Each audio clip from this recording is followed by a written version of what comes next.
Welcome, everybody, to another episode of Strife's Sanctum. I'm your host, Citizen Strife, and this week we're going to do a current review. I know, it's very shocking. Normally I go a little bit further back and talk about a lot of the retro RPGs I've played, but this one I had just recently completed, and that is Shin Megami Tensei 5. And we have to start Shin Megami Tensei 5 by talking about the franchise itself. It was started by Atlus, or a subsidiary at the time of Atlus, back in the late 80s and early 90s, though most people remember it as the game that Persona came from, which is unfair. And I do want to kind of get into that since I'm here. I started SMT through Persona 3 and Persona 4. I know that they split off and it's its own thing now, and it's its own spin-off, I suppose. It doesn't even have anything to do with the SMT namesake. But a lot of the functions, a lot of the iconography, a lot of the move names all stem from each other. They feed off each other. But online there tends to be this weird trench warfare kind of vibe between fandoms, which is a bad thing because fandoms should be together, yet they're not. And it's kind of petty and dumb, but let me get through that while I can so I can get to the game itself as it is rather than talking about the issues. SMT is its own thing, and it's a little bit of a darker franchise. Its focus is more on the gameplay, and in an apocalyptic setting with a character who can reshape and remake the world.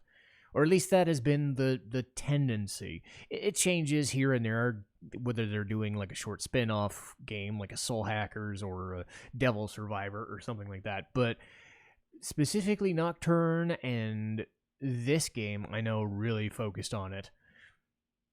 Persona has always been more about a group of high schoolers doing a thing and fighting off against, in certain cases, a microcosm of what society does. In 3, it was kind of a Greek tragedy and the end of the world kind of thing. In 4, it was a murder mystery. In 5, it was unjust adults having desires and things of that nature. So it was rebelling against. There's a concept. SMT is a lot more of the big-natured law, order, chaos thing that you would get like law versus chaos versus neutrality kind of thing, like an alignment war at D&D, the old school D&D where that actually mattered. Again, I'm simplifying for the sake of simplifying for people who are not aware, but that doesn't mean I know everything about SMT or Persona. It just means that they are a franchise that I respect, and in Persona's case, ended up supplanting Final Fantasy as my favorite franchise, so bear that in mind. But I have played a lot of the games since Persona came out, the Strange Journeys, the Devil Survivors, Soul Hackers. I have not ventured into Digital Devil Saga and all that, so that's where I'm coming from. Hopefully that tells people I don't know everything there is to know about this franchise, though I definitely try my best. But the fact that there is a divide says a lot about how the internet reacts in general, because there's this stigma about Shin Megami Tensei, and it's not helped by a lot of issues that the normal population and reviewers tend to have, and might as well just get into it now. When this game came out, a lot of people were happy, a lot of people were fond of it, but a lot of people had played Persona 5. Okay, Persona 5 is their most well-known game, even more well-known than Persona 3 or Persona 4, Catherine, any of the SMT games. And again, that's where part of that stigma comes from. It's kind of an inherent jealousy or something, and there really shouldn't be, because it's the same franchise, sort of, or it's under the same umbrella, so you think that there would be the same fans, but there's this inroad that's like, if you like Persona, you're not into the SMT and whatever. It's really stupid.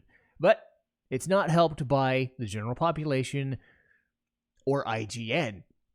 Now, as far as I can recall, IGN isn't the most well-known or well-liked publication when it comes to reviews. They've had things like, what was it, the 8.8 for a Zelda game, and that went over well. I mean, an 8.8 would be fantastic, but it would set the tone for everything. But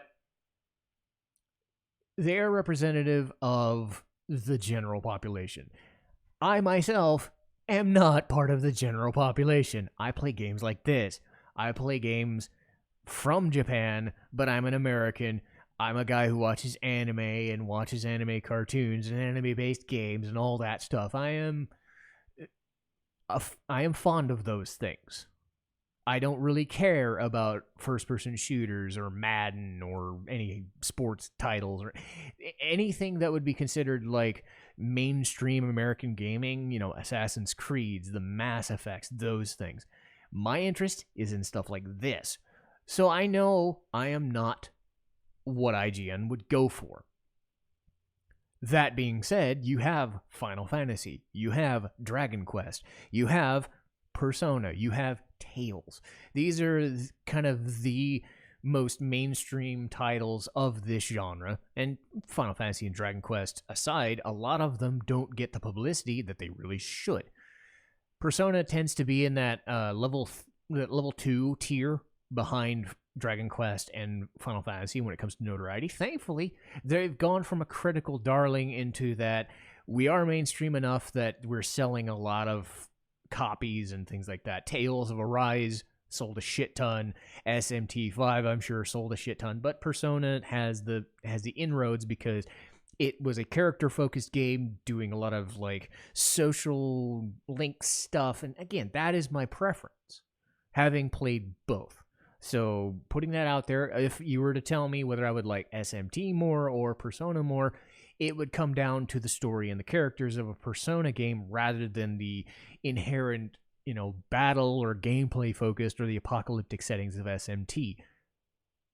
Having said that, I respect that they're willing to do different things with the different franchises and try different things, but also coalesce when it needs to when it comes to the battle systems. A lot of the things that they've done in Persona recently filtered into SMT4 and SMT5, for better or for worse. But because Persona 5 is in that, oh my god, everybody knows about it, and it's like, I'm trying this for the first time, you know, that streamer mentality is like, I've never played this, what am I in for? SMT5 is kind of in that same boat. But when reviewing it, the person for IGN who reviewed it, his or her role was simply to review the game to a populace that was not meant for this. IGN is not meant for people like me because they have those Assassin's Creeds and Call of Duties and Battlefields and stuff. That being said, you were representative of the game genre that you were doing. What became a internet and Twitter meme was a line in the blurb of the Twitter text where the reviewer kept saying, Persona 5, I played Persona 5 and loved it, but SMT was like something, and then the end word was Persona without the heart.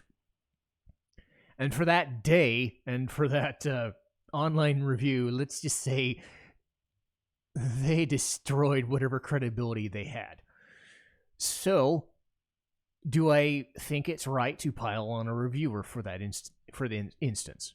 No, I think it's representative of the reviewer and the publication for not doing the research to say, okay, well, they're two different things and they're trying two different styles. SMT is not trying to be Persona, so stop comparing it to Persona. Even if that is your knowledge base, you can say something is like another, but to say something is lesser than, even in the scope of a review where I myself admit I don't think SMT5 is as good a game as a Persona 3 or Persona 4 or Persona 5, but I'm not going to sit here and say that SMT5 is Persona without the heart. And even if they had said that, I don't think it would have been as bad had IGN not put that as the final line of their Twitter blurb for said review. They were asking to alienate the subsection of people in a genre that they were going to represent with this. The people that they could have said, hey, we're going to branch out and try this new game, and or at least give somebody a chance to review this game for us, and they don't know anything. Maybe they'll like our review, and then no. So what you've inherently done is ruin a reviewer's reputation with that subset of an audience. You've ruined your own reputation, most of which people weren't liking to begin with, and you've pretty much ended any possible chance that if you wanted to do, say, a Mana game or a Dragon Quest game or a Yakuza game or something, nobody's going to take you seriously anymore because you made such an ass of yourself doing this review. A little bit of legwork could have said, okay, SMT started this, Persona started this, and we have two different kind of genres that split off. They're under the same umbrella, but they're kind of not. But this is where I'm coming from.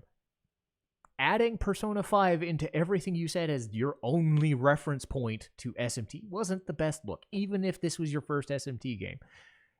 A little bit of research, especially as a publication. It's one thing for me, as a fan. I readily admitted right before I started, I have not played every SMT or every Persona game. But I am not part of a publication. I am not part of a professional organization who is supposed to ingratiate themselves to a subset of an audience. It made them look really bad. Now that that's out of the way, what is SMT5? Well, SMT5 is taking a lot of inspiration from Nocturne. This was the most well-known game. It was the game that came out before Persona did. So again, we're in the timeline 2003. They did Digital Devil Saga and whatnot, kind of in between the Persona games, and then Persona 3 and 4. And then they would do other things. Think of when Final Fantasy would do spin-off materials and Kingdom Hearts games and whatever, but they wouldn't always focus on a Final Fantasy game, despite that being their thing. Atlus would sometimes do a Persona game, then they take a few years off, then do something else, and then maybe spin off something that they would do with that. They would do an SMT game here and there, or they would try something completely different with a Catherine. It's the same studio, more or less. Couple of different people doing different things, but they'd kind of intersperse like a studio would do. Most of the personnel would be the same or, slightly different. SMT5 takes inspiration from 3 and from 4. SMT4 came out on the Nintendo 3DS, and then this came out on the Switch. So the Persona games came out solely for the PlayStation. This game came out for the Switch, and a lot of people say the graphics suck because of it. I had a few glitches here and there, a bit of slowdown here and there, but it never really ruined my experience, I don't think. But you would bounce from a Sony platform to a Nintendo platform on a handheld, then you bounce around to the Switch, to a non-handheld and a console. It's kind of goofy in a way. I can see why they would do it. They would try to do a different thing for a different audience, but really, it's PlayStation and Nintendo. You're not going to put an SMT game on an Xbox console. You only get away with that if you're Final Fantasy. Let's be honest. Maybe some of the Tales games, but I don't see any reason this couldn't have been on a PlayStation console, but I don't think it really affected it too much. It's more the weirdness of the franchise going from console to console and jumping around and having that situation. But when we're digging into SMT5, again, the scope is a lot of philosophical battles and law, chaos, and neutrality, or sometimes a different way of looking at things. In this specific game, humanity kind of follows the path of Adam and Eve, and that demons were actually spawned from God, in this game known as the Creator, who was the one remaking the world in his image, his or her image at the time. So Adam and Eve were rebranded as humans, but they also devolved into what were known as demons. And demons are kind of a catch-all term for this game. Think of them as personas, demons, that sort of thing.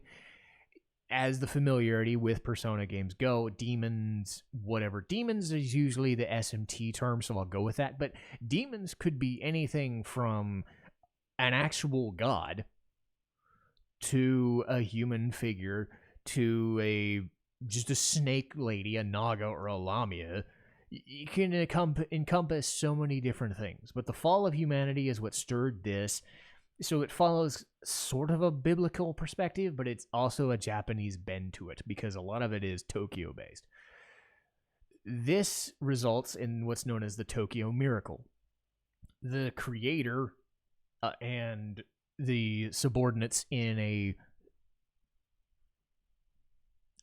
chain known as Bethel, so they support the creator, for lack of a better term, the one god. There are other gods, Greek, Roman, Norse, Egyptian, Hindu, that sort of thing. So it doesn't have to be strictly one god, and that plays a role into it. But Bethel, as an organization, is trying to keep Tokyo from falling apart. But as far as the game goes, and as far as your character knows, they have fallen already.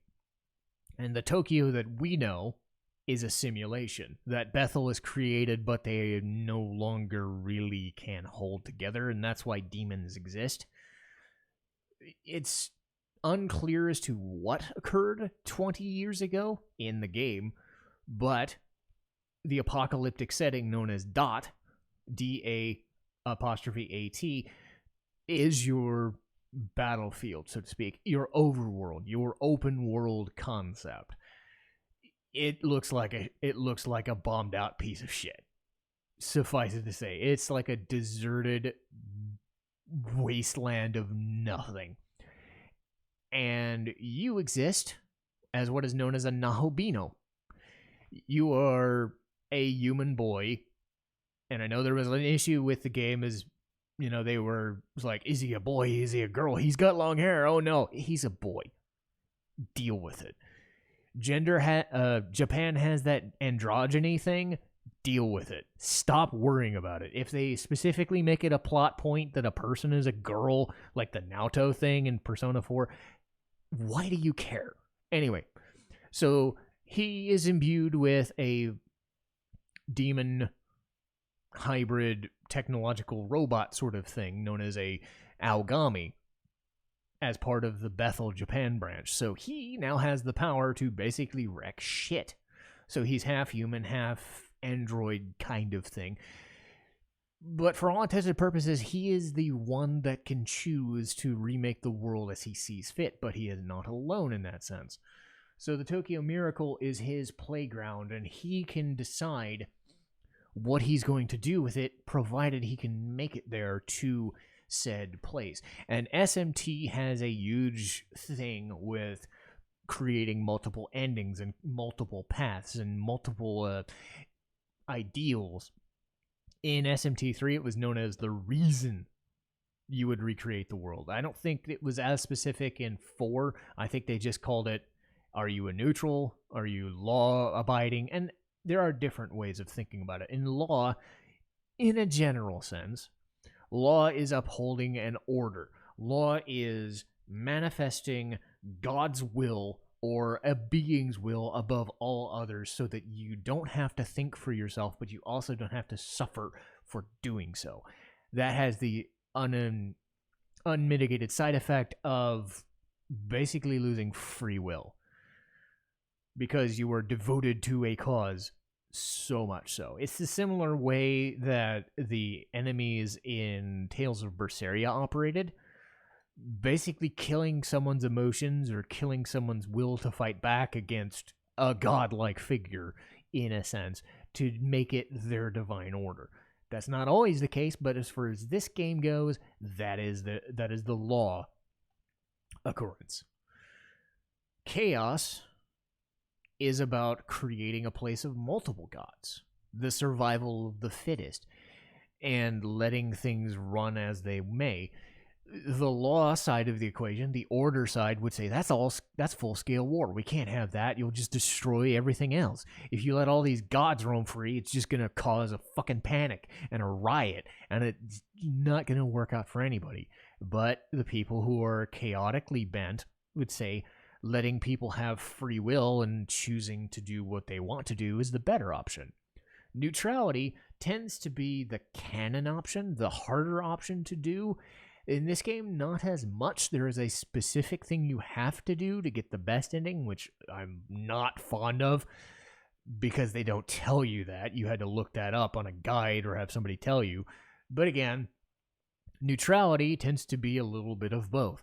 But it also tends to be humanity's salvation and not really focusing on the demons or the order. So law and chaos don't matter, and it's humanity trying to save itself for itself, and the characters who inhabit and embody all of these different traits act in different ways, and we'll go over that now. Once again, the Nahobino is kind of a silent protagonist. Oh boy, I love silent protagonists. It's so much fun. If there's one thing I wish SMT and Persona would stop doing, is the silent protagonist thing. They gave them voices in the Persona dancing games, for fuck's sake. The least you could do is give them character. But I can see why they still do it, because the design of this game is that way. Anyway, that's my own hang-up. But the Nahobino and Aogami are fused together. They are the ones gaining demons and fighting their way through everybody else, whether it's law, chaos, or neutrality, and helping along the way whether they need to or not. They are technically part of Bethel, Japan at the start of the game, so you're kind of like hit or miss in both situations because you haven't really made said choice.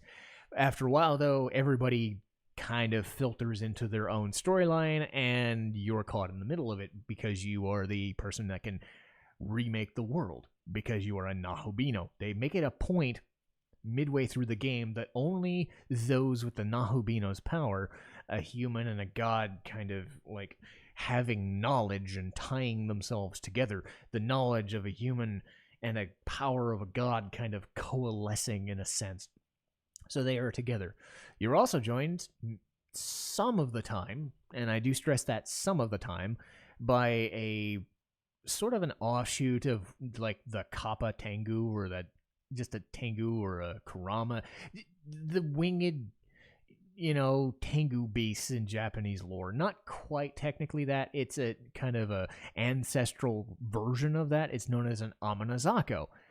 She's this like little like kind of, think of a pixie, think of a fairy, but she's technically part of the Tengu, and they make it a point in one of her side quests. She's there because she's looking apparently for her soulmate, so she notices you as this Nahobino and says, "Hey, I will guide you everywhere. Let me do that for you."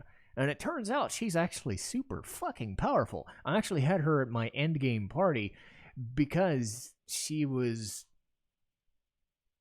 always kind of there. She wasn't like a main character, but she would be like the Navi, so to speak. The cool thing about SMT5 is you had a Navi, but you could always choose if you wanted it to be Amanazako or a different demon, a different part of the game. You could have Pyrojack, you could have Wapo, you could have other demons or other characters be your guide characters at any time. I tended to stick with Amanazako because she was always there and always giving a little bit of like character dialogue, and she had her own side quests and things. And then it turns out she's like a level 75 character. I'm like, well, yeah, I kind of want her. So there are reasons that she's involved, and she is a Navi, but in a kind of a goofy-ish, like upbeat, like the goofy upbeat support character kind of thing. So she's not as annoying as Navi, and she's just a delight because there's not a lot of fun characters in this game. She is a fun character. Everybody else in this game is 50 Shades of dour, I suppose you could say. I'm just getting some water here. So we have Amanazako. We have the Nahobino. who is always with Aogami. And Aogami is your viewpoint character. He will actually talk to you. He's the voice in your head, literally, telling you if things are a good idea. But he never really goes against your wishes unless you force the issue. You are allowed to choose the way you want to choose to work. Aogami is there to protect you because he's the one giving you the power, but you're also, giving him sort of a purpose because you are fulfilling your half of the bargain. But there's also human characters known as Tao Isunokami. And Tao doesn't stand out much for a while. Tao's known as the Saint. At the beginning of the game and most of the way through the game, she doesn't really do a whole lot. She is the Yuna. She is the Aerith. Aerith without the, goofy, sly, stuff. Just she's there and she's good-natured and she doesn't really do much that's wrong. She's always going to be the good character, the good-natured one, until a certain point. And after a certain point, let's just say she has a role in this game that is defined and will last you until the end of the game. And she is there to be a guide character or to be somebody that's helping out, but also doing her way. She's not a guidepost character or a Navi like Amanazako is, but she has a role to fulfill.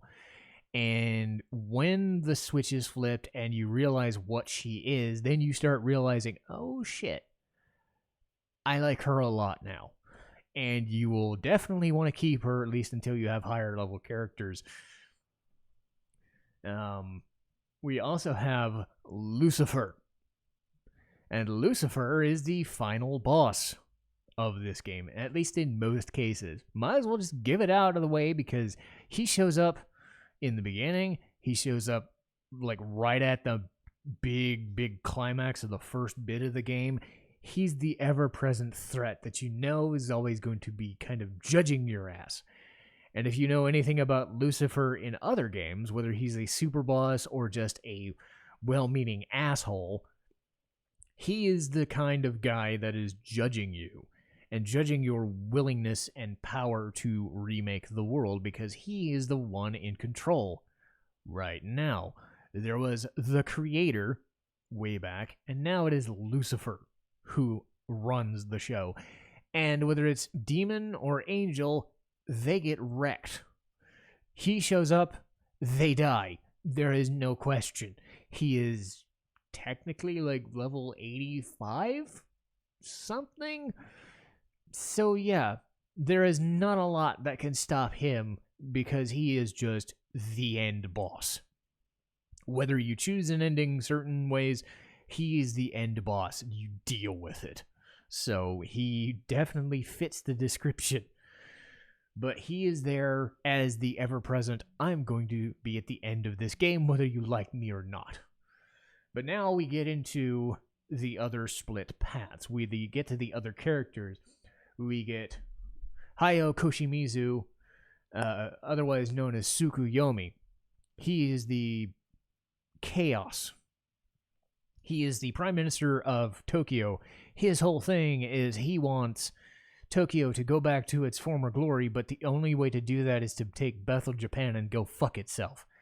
And says, every god, every human, every demon, we're all on board. Let's fucking go. But in the stern way like a prime minister dude would. He is joined by Yuzuru Atsuta and Miyazu Asuta. Yuzuru specifically is his human partner. And Yuzuru is super great at everything and skillful and shit, and then he finds out that he's actually helping Tsukuyomi along, and then they kind of ally with each other, and they're the chaos ending. They are the guys that are saying, we don't need these demons and these angels, we're just gonna have everybody do the thing. Join us because we want to save Tokyo. Well-meaning, I suppose, but again, chaos is chaos, so take that for what it is. On the opposite side of the spectrum, you have Abdiel and Ichiro Dazai. Abdiel was an archangel who believes in the creator. and the creator's will. She knows that she knows something about the creator that nobody else tends to know and tries to hide it, not out of malice, but just out of understanding that, she is a godlike being. She is an angel of high order, so she's just trying to uphold it. That's her job. And unfortunately for Ichiro, he's just some dork. And even at the end of the game, when it dawns on him that he is siding with Abdiel mostly out of support and just being a gimp, whether he turns into this super understanding law guy, he comes off as a bit of a dork. And it's through Abdiel's will that he gains a backbone. But for the majority of the game, he's just there as some guy. He doesn't do much. He doesn't say much. And again, that's going to be one of my negatives, is this game does have weaker characters overall. But you have them trying to uphold the creator's original will and original design. I went with the Order ending, mostly just because that's where the side questing ended up lying, and trying to go the neutral route kind of hit me against a brick wall, even when I was playing on a certain difficulty. So I went with the Order ending, and it's fine, I suppose.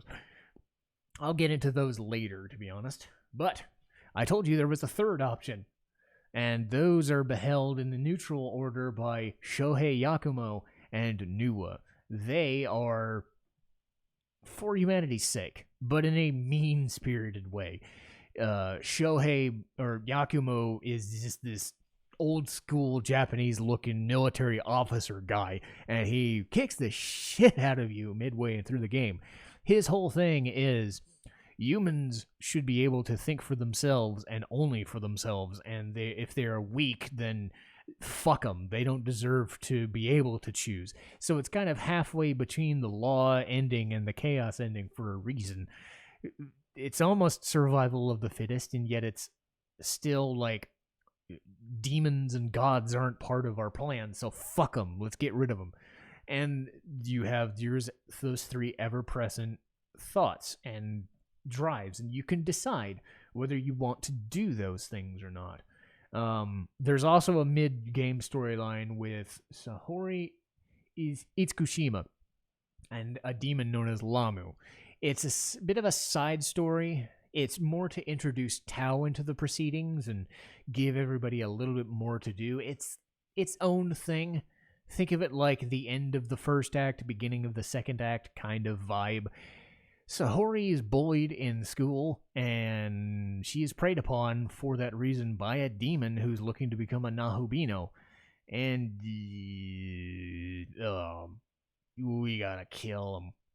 We gotta kill him and get him, because he's causing problems. So, that's what you gotta do. But Sahori's caught in the middle of it. But those are your kind of main players and main beliefs and main stuff. But really, a lot of it boils down to the endings. And I have been sort of spoiling, but keeping things vague. For, I'd say, 3 or 4 minutes, the ending paths. I won't give it away. So this still can be a spoiler-free review. But suffice it to say, a lot of the endings kind of feel the same. You're not going to have anything, unless you go through the rigmarole of doing something for the neutral path, you're not going to have a problem getting an ending, but you're also not going to be as rewarded as you think you are. Now, don't let that be a problem, because this game is so good in the gameplay aspect that it kind of supersedes it.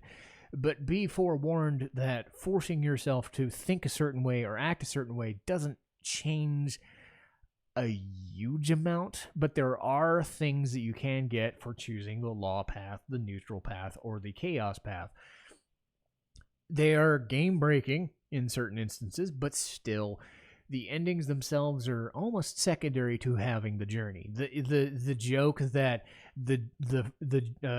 the real journey was the friends we made along the way, or that kind of quote, that sort of thing. It's not about the ending. It's about fighting your way through it and experiencing this kind of world. If that's your sort of thing, you're going to be right at home with an SMT5. If the battle system and the gameplay and fucking around with the battles is not your thing, and you're looking for well-defined characters and well-defined story arcs and a huge payoff, you're gonna be kind of disappointed. I know I was a little bit, but that is what it is.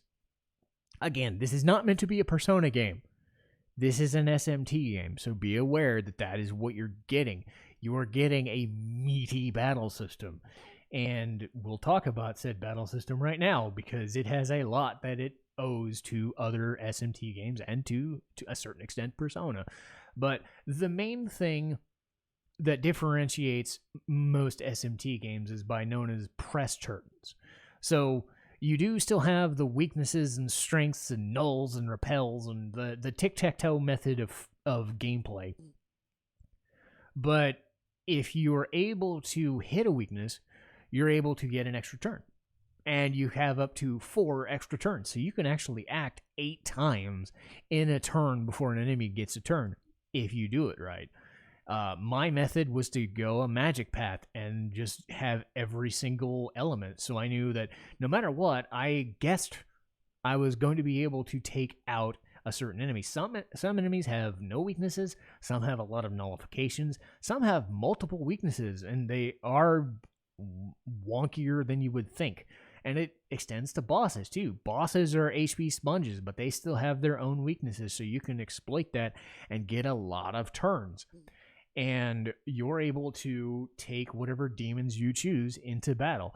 If you want to, you can keep the lowest level demons and buff them up and then still use them at the end of the game. It's not the best method. I still think using a compendium is a good method, and always fusing them in what is known as the Cathedral of Shadows, using them to do that. And then having like a couple of items here and there to balance it out. So if you don't have the weakness, you can use a gem or a shard to hit a weakness like you would throw a grenade or something. You lob it to them. You got your heal spells. You got your buffing skills. You got all these things. One of the cool things is what's known as potential. And this goes from a -9 to a +9. And the higher your potential goes, the less MP you have to use a certain skill. So if you find yourself focusing on one thing, like you're a physical attacker and that's all you do, you can buff your attack skills to use way less MP. Because in this game, every skill uses the same MP pool. You're not forced to use actual HP to use attack skills. So again, every demon and every whatever has their own weaknesses and strengths and their own potentials, so it all feels different. Everybody feels different, even if they have say a healer feels like another healer, but what makes them different? Well, some of them might have a unique skill. I talked about Tao, and later on in the game, she will join your party. And her unique ability is not only a buff, but it is a mid-level heal to the entire party. It's expensive, but it can really save your ass when you need it. And certain demons, say Alice, can use Die For Me and poke the screen, and then suddenly everybody gets poked to death with spears, Or Yoshitsune gets Hasao Tobi and does his 8-week attack thing that's still as awesome as ever. But everybody has their own thing. You can get DLC monsters that have their own things. So you have a lot of versatility in the way that you can craft a roster. And really it comes down to how many weaknesses can you exploit? How many can you avoid on your own end so you don't get mobbed by the enemies? How many times can you avoid taking press turn damage and having them get so many extra goddamn turns? The other thing you can do is what's known as essences. Now, I focused solely on my character and kept demons as they are under most all circumstances, but you get the essence of a demon, whether you buy one or you find them, or you can actually get them from the enemies themselves if you have the certain skills. But if you get the essence, you can actually fuse them onto your character. So if you wanted to go from, hey, I'm weak to darkness, but now I can resist it, or I can resist boom, boom, boom, boom, boom, but I'm weak to 2 or 3 different things, you can weigh that based on the boss or the thing that's stopping you from progressing, and then be like, okay, I can do that. But you can also take a demon like Amanazako and say, hey, I want you to have Odin's essence or Vishnu's essence or whatever. You can do that. Provided you have said essence, you can give another demon's essence. And then you can keep doing that, and you can keep stacking different. That's the way you can actually build up your skill tree and have different skills or different affinities for certain boss fights if you find yourself stuck. But you can also learn what is known as miracles. So you can, like, lessen the amount of money it takes to heal a party. You can, like, buff a stat at a certain point. You can get a demon to learn a skill when they level up. You can one of my fun tricks was to have a demon who's almost dying run up to you and say, dude, stop it, stop, let me join you, it's fine, the white flag, do the white flag. So you pick those based on items you pick up that give you glory. So once you get enough glory, you can decide from a multitude of things what you want your characters to specialize in. The best things to do is probably getting them extra skills to use. You're stuck with 4 at the beginning, but you can actually build up to 8 as the standard. But you have to build it up. You can also do that to increase your demon stock. So this game is very, very versatile. If nothing else, this game is the most versatile battle system I think an SMT or a Persona game has had probably ever. And it is very good at its job. It's not always perfect, and there's an ambulance across the way, and I'm trying to talk over it. You guys probably don't hear it, but fun. Anyway, so you have this versatile battle system that can do anything and everything. The drawback comes from exploration. And the exploration is divided into your main goal and your main path. Side questing, which usually involves, hey, here's a demon. I need some stuff. I need you to fetch like 2 or 3 things, like a medicine or whatever. I need you to kill these certain enemies and, do the fetch quest thing. The other type of side quest, usually, is a couple of demons and differing skill trees. So one of the law side, one of the chaotic side are kind of feuding with each other. And you can decide whether you want to ally with the law side or the order side, or the law and order or the chaos side demon.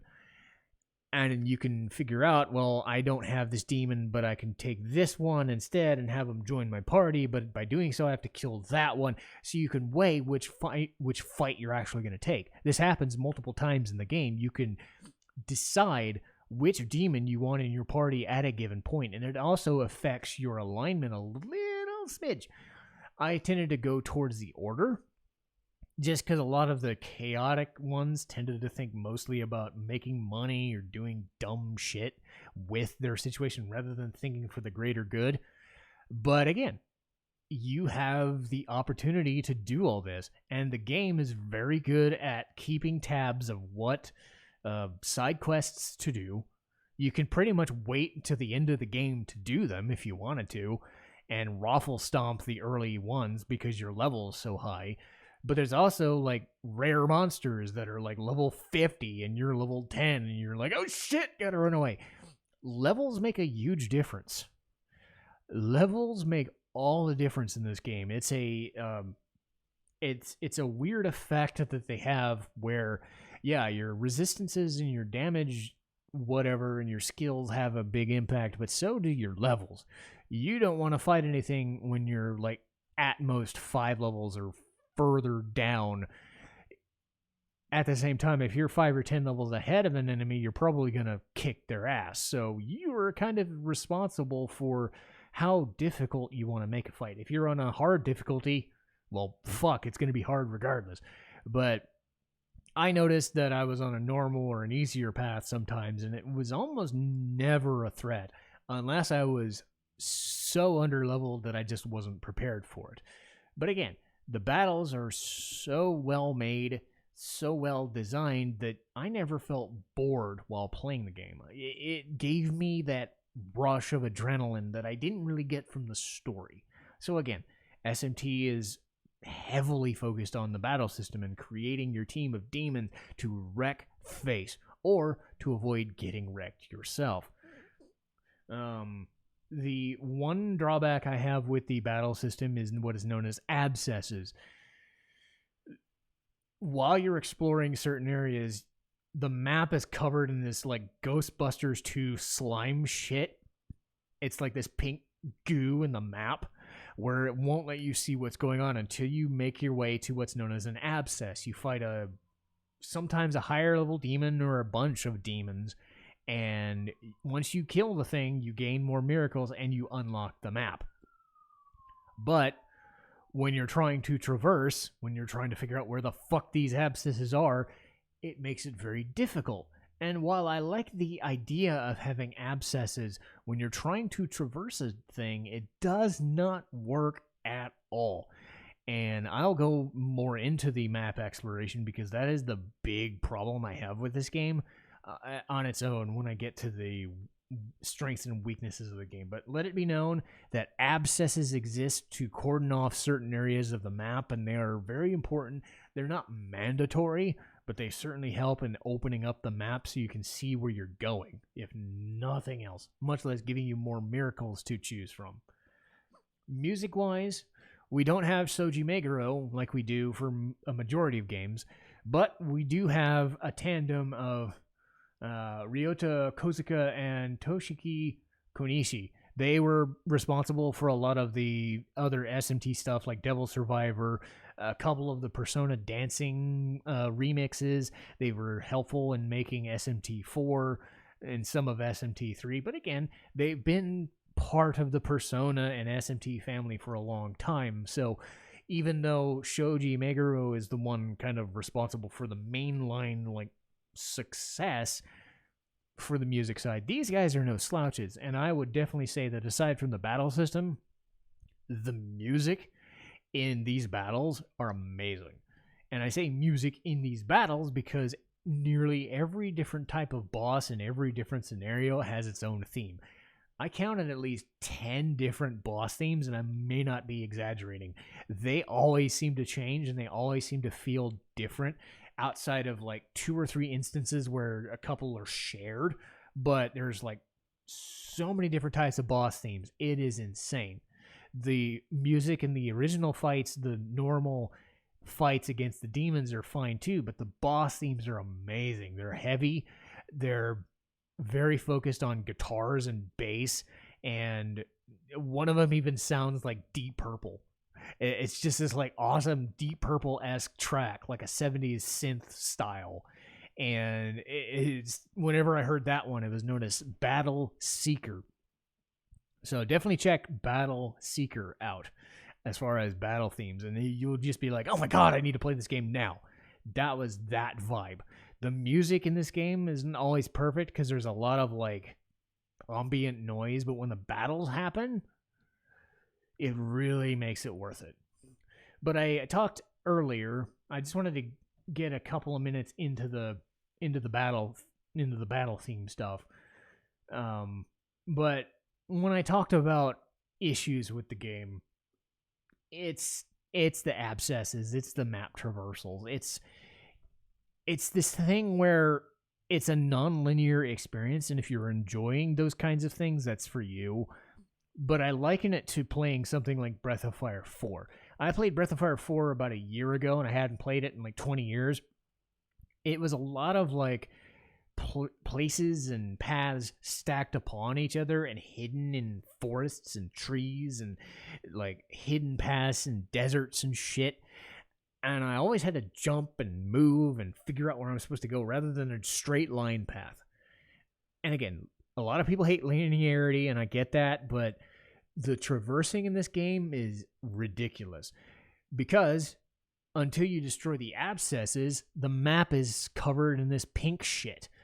and you have to find the abscess to get rid of the pink shit, but you can't seem to find the abscess unless you're exactly looking right at it, and then you're looking around the map trying to figure out where the fuck do I go? Which building do I jump off of or jump onto to get access to the road that will take me to the abscess that I need to kill, or where I need to find this specific side quest. See, sometimes I had to look up an actual visual YouTube guide and look that up and be like, okay, now I see it, because I get lost. Because there are certain areas of the game where you'd see these abandoned parking lots and these cars or these stairwells that were leading to a different part of the map, and you had to jump on a car to jump to the second floor, just to jump to another part of the floor, just to keep going. And I'm like, dude, I don't know what you're trying to get me to do, and I'm getting lost. And I'm simply just looking for a save point to get me a save, so that I can get back to the save point and recover, because I've had to fight so much because I'm getting lost so many goddamn times. So map traversal in this game sucks. It is not my kind of thing. And I know people don't like linearity, but there is so much as too much open world nonsense. If they didn't have the abscess things, even then, trying to traverse the map, because there's multiple topography, there's like one layer for the absolute bottom of the wasteland, there's one for the walking path, there's one for the lowest level bridges and lowest level buildings, and then there's the ones for the top buildings that have the top buildings. It's like 5 different places to go, and if you fall down a path, you're down at the bottom and have to work your way back up. It's still annoying. That's before having to deal with the fact that the maps are absolutely hidden from you while you're trying to get shit done. So it's really bad map traversal, and it's really what soured me on the game really quickly. There's also, again, the bosses, the fights are great, but the justifications don't really add up too much. A lot of the characters don't really show up or mean anything until the end, and even if they do, you're still like, well, even if I believe you, I don't really care all that much, because you're giving me the base level intrigue that I need to. There's some fun stuff in the game, don't get me wrong. I like the story, but there's something not quite up to snuff, and it always seems almost like Final Fantasy X or 12, where Final Fantasy 12 would have a thing where you're in a dungeon and you're out in a field, and then like 20 minutes later you get a 5-minute cutscene, then you got to fight 2 more hours to get more, like to get a little morsel. This is what this game feels like. That you're usually given like a 2-hour window to just explore the open world and kill the abscesses and kill some demons. That's fine and dandy, but your payoff is kind of limited, and the endings themselves kind of feel samey. So it doesn't really matter what ending you get, even if it is the canon one, which is the true neutral ending. But oh my god, let's get about that one, shall we? Because the game doesn't tell you. There's the law ending, there's the neutral ending, there's the chaos ending, and it will upfront tell you, this is what you choose. You choose this now, you get this done. But there's a 4th option, where you actually get the true neutral ending. And the true neutral ending in most cases tends to be the special ending, or the New Game Plus ending, or just the one where you've gone through the biggest rigmarole to do. But, and this is coming from somebody who played on the easiest difficulty, so you can blame it on, oh my god, you just weren't trying hard enough, or, you know, the get good mentality. Sure, that's your opinion. But I wasn't having all that much trouble leveling up and doing a bunch of stuff, because a lot of the end game stuff isn't too bad. The final boss is about level 83 or 85, so it's not the worst in the world. But if you wanted to fight your way to the absolute, and you wanted to focus on the true ending, and you didn't want to do a New Game Plus to do it, the way you do it is you fight an endgame superboss who is 15 levels stronger than the final boss, Lucifer himself. But even if you're at the same level as that boss, the mechanics of their boss fight include stuff like full heal the boss, which, again, you're not supposed to pull that shit. Anybody who pulls I can heal during a boss fight, the boss is supposed to have shit amounts of HP, a shit ton of HP sponge ability, because they're not supposed to be able to heal. So he can summon fucking a mini level demon to fucking full heal him, even if he's at like no health left. But that's not even the worst part. You got like 3 or 4 different types of enemy mobs that he can throw at you, and he can debuff your ass, and he can still kick the shit out of you. And this was at the same level. And the only way you can do it is if you have the absolute proper mechanical boss fight strategy, as opposed to doing what I was hoping would happen. At the more levels you have, the best you have. Again, I get it. But I was able to one-shot a boss in one turn at the same level that it took me, level 95, because the boss was level 96. So imagine going from level 80 to level 96, grind-wise. Yeah, there are items that can help you with that. But if you want the best ending, you have to beat this boss, who is level 96 and has all these mechanics that work against you. I find that a little extreme. Again, it's not mandatory, but I felt like I had just given up. I feel like I just rage quit. You can say, get good, you scrub. I get that. It makes perfect sense. But I also feel that if I'm the same level as a super boss, or even level 99, I should be able to not struggle my way to taking down half of his HP. I should think that if I'm level 99, or highly buffed stats, or have good demons that I've been buffing the entire way, I should be able to at least get him down to like a smidge and just run out of items and whatever. So it just feels really fucking painful. So my suggestion would be to do that in a New Game Plus situation. Or just YouTube it like I did. I took the order ending because that was the one I was set up for, and just said, you know what? I fought this guy at level 87. I grinded to level 91. I grinded to level 95. And I still only scratched the surface. I took 20 minutes to get him to half health, and he still mopped the floor with me. That's a bit extreme. Yes, that is the hardest boss in the game, and it doesn't matter. Sure, you've had super hard bosses to begin with. I get it. There's the Omega weapons. You have your Ozmas. You have your Omegas in Final Fantasy V. Shinryus, that sort of thing. But they never locked an ending behind beating that boss.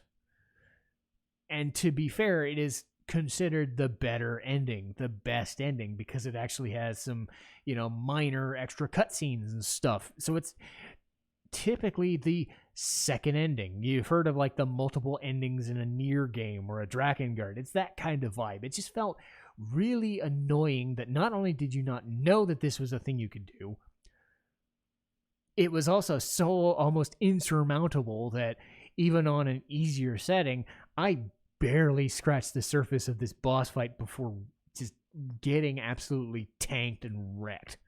And that was with some of the best demons that I had of the game so far. So your mileage might vary as to whether you want to bother with that fucking boss or not. From my personal perspective, I said it's not worth it. It is not worth it. I leveled up for a fucking week and could only get to half his health. It was not worth it. I fought for a week. I leveled up for a week from 80 to 95, and I could barely beat him. So I was just like, yeah, no.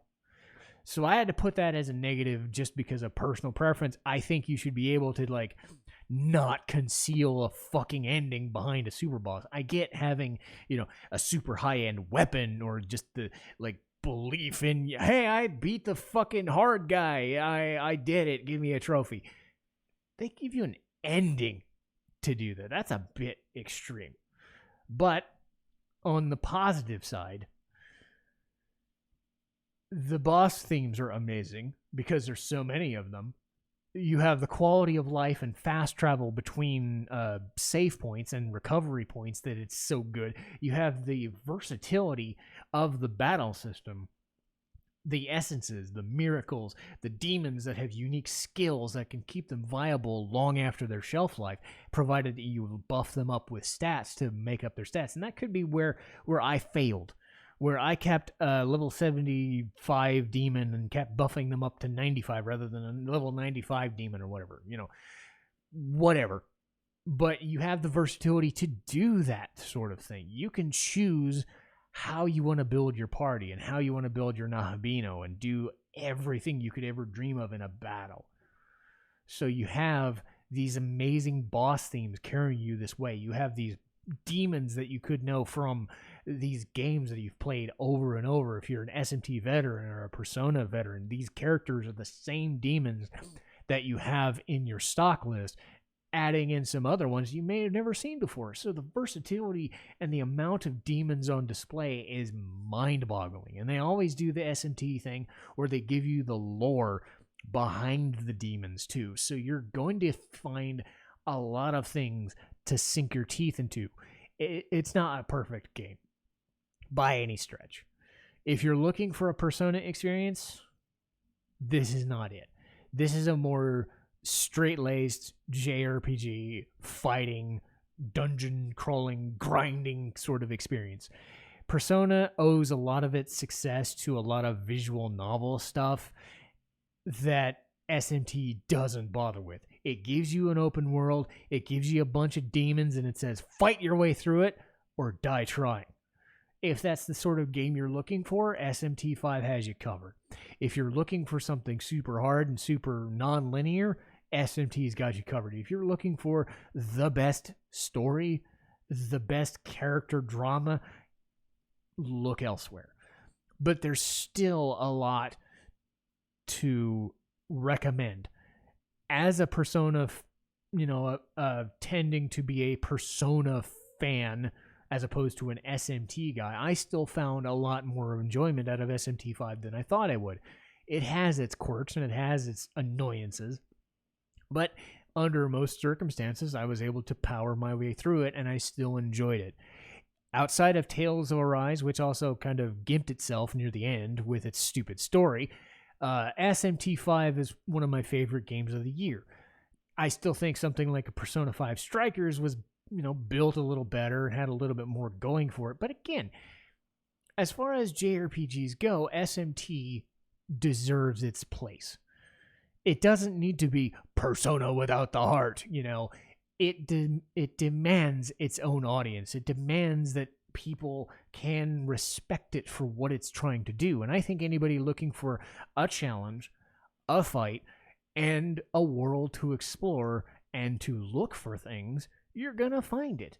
It's a good open world RPG that gives you a lot of fights to go through, and it will kick the shit out of you because you're unprepared for how unrelenting of an experience it can be. If that is your thing, you're in the right place. But even not, I'm sure you can find something about this game that will speak to you. But that'll do it for me today. Next week, we're going to do RWBY Seasons 4 and 5, which I'm currently working through at time of recording. And the week after that, the long-awaited Mega Man X, provided I don't have anything else like SMT to come out and say, oh, well, do this recording instead. Nope, I'm going to try and do Mega Man X. And then we'll finish off RWBY with Seasons 6 through 8. And then, hopefully RWBY Season 9 or Volume 9 comes out and I can start with that. But again, I was a big fan of this game. Hopefully you guys can be a big fan of this game too. I think SMT, I think Atlas have really hit on something. It doesn't have to be a Persona game. It doesn't have to be Persona versus SMT. They can work together. They work together and coalesce, and they should be treated as such. They're separate but equal. And I think people that like their games will like what they want to like. But I think there are things that you can find about SMT5. If you're not sure about it, find somebody like me who is a big fan of both and says, hey, do you want to know why I like this game so much? Here's why. Here are some things that you can do to dig and sink your teeth into SMT. And maybe you will become a fan too. But that'll do it for me. Citizen Strife, signing off.